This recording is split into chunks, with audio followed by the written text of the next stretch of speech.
Fruit సలాడ్కి కావాల్సిన పదార్థాలు: పాలు, కస్టర్డ్ పౌడర్, యాపిల్స్, గ్రేప్స్, దానిమ్మ, బనానా, వాటర్ మిలన్, షుగర్. ఇలా మరుగుతున్న పాలను మీకు టేస్ట్కి కావాల్సినంత షుగర్ వేసుకోవాలి.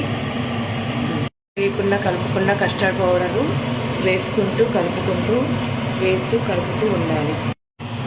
ఇలా కలుపుతూనే ఉండాలి ఒక 2-3 మినిట్స్. ఇలా పొంగుతూ ఉన్నప్పుడు ఆఫ్ చేసుకోవాలి.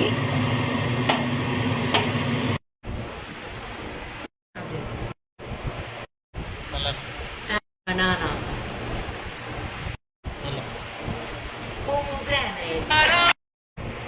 ఇలా బౌల్లో సర్వ్ చేసుకుంటూ